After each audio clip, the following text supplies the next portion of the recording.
Alhera CTC এর পক্ষ থেকে সবাইকে স্বাগত জানাই। আজকের টিউটোরিয়ালে যে বিষয়টি নিয়ে আলোচনা করব, how to remove hyperlinks in MS Word. আজকের টিউটোরিয়ালে কিভাবে একটি হাইপারলিঙ্ক রিমুভ করা যায় এমএস ওয়ার্ডের, এই বিষয়টি নিয়ে আলোচনা করব। তাহলে চলুন শুরু করা যাক। আমরা যখন মাইক্রোসফট অফিস ওয়ার্ডে বিভিন্ন লেখা টাইপ করি, টাইপ করার সময় সেখানে আমাদের ইমেল অ্যাড্রেস এবং বিভিন্ন ওয়েবসাইটের অ্যাড্রেস টাইপ করতে হয়। ওয়েবসাইট এবং ইমেল অ্যাড্রেস টাইপ করার পরে যখন আমরা কিবোর্ড থেকে স্পেস বার প্রেস করি, তখন সাথে সাথে ইমেল অ্যাড্রেস এবং বিভিন্ন ওয়েবসাইটের অ্যাড্রেস এরকম কী হয়ে যায়, হাইপারলিঙ্ক হয়ে যায়। আজকে দেখাবো যে কিভাবে হাইপারলিঙ্ক রিমুভ করা যায়।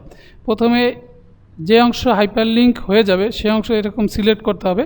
সিলেক্ট করার পরে মাউসের রাইট বাটন ক্লিক করতে হবে। ক্লিক করার পরে এই যে দেখেন রিমুভ হাইপারলিঙ্ক,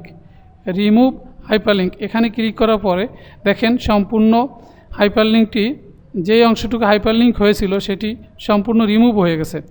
এখন এটি তো একটি ছোট সমস্যা। অনেক সময় আমাদের এরকম হয় যে আমরা নেট থেকে অনেক বড় একটি তথ্য নেট থেকে সংগ্রহ করি। সংগ্রহ করার পরে যখন আমরা মাইক্রোসফট অফিস ওয়ার্ডে সেই লেখাটি পেস্ট করি, পেস্ট করার পরে এরকম হয় যে সেই লেখাটি এখানে দেখেন আমি কিছু লেখা নেট থেকে সংগ্রহ করেছি। এই লেখাগুলো অনেক লেখা দেখেন এখান থেকে অনেক লেখাই হাইপারলিঙ্ক হয়ে গেছে। এটি নেট থেকে যেহেতু আমি সংগ্রহ করেছি, নেট থেকে সংগ্রহ করার কারণে এই বিভিন্ন অংশে হাইপারলিঙ্ক হয়ে গেছে। এখন আমরা কিভাবে এই যে অংশ সিলেক্ট করার পরে এই যে হাইপারলিঙ্ক রিমুভ, এখান থেকে এই যে হাইপারলিঙ্ক রিমুভ, এই যে এখন যদি আমি একটি একটি করে এইভাবে হাইপারলিঙ্ক রিমুভ করতে চাই, অনেক সময়ের ব্যাপার। এখানে কিন্তু অনেক সময়ের ব্যাপার। এখানে একটি একটি করে যদি আমি হাইপারলিঙ্ক রিমুভ করতে চাই, তাহলে এখানে অনেক সময় নষ্ট হবে এবং আমার কাজের গতি কমে যাবে। এখন এটাকে আমি চাচ্ছি শর্টকাট কি এর মাধ্যমে একবারে রিমুভ করতে। এটি করার জন্য প্রথমে আমরা ডাইরেক্ট নেট থেকে কপি করে এনে এভাবে ডাইরেক্ট পেস্ট করব না। এখান থেকে যে পেস্ট অপশন, এখান থেকে পেস্ট স্পেশালে ক্লিক করব। ক্লিক করার পরে এই ডায়াল বক্সটি আসবে।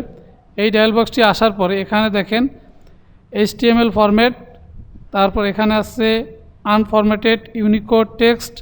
আমরা এর উপরে যেটা আছে সেটি হচ্ছে আনফরম্যাটেড টেক্সট। এটি সিলেক্ট করব। করার পরে এখান থেকে ওকে করব। করার সাথে সাথে দেখেন আমি যেই লেখাগুলো নেট থেকে কপি করেছি এখানে কিন্তু অনেক হাইপারলিঙ্ক ছিল এবং একসাথে সবগুলো হাইপারলিঙ্ক রিমুভ হয়ে স্বাভাবিক একটি টেক্সট আমাদের উপহার দিয়েছে।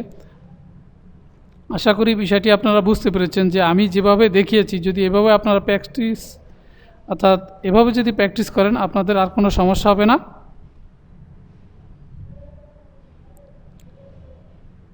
যারা আমার চ্যানেলটি সাবস্ক্রাইব করেছেন তাদেরকে অসংখ্য ধন্যবাদ।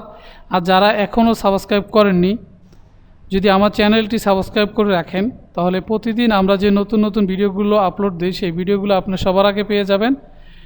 সবাইকে আবারও চ্যানেলটি সাবস্ক্রাইব করার জন্য আমন্ত্রণ জানিয়ে এই ভিডিওটি এখানেই শেষ করছি।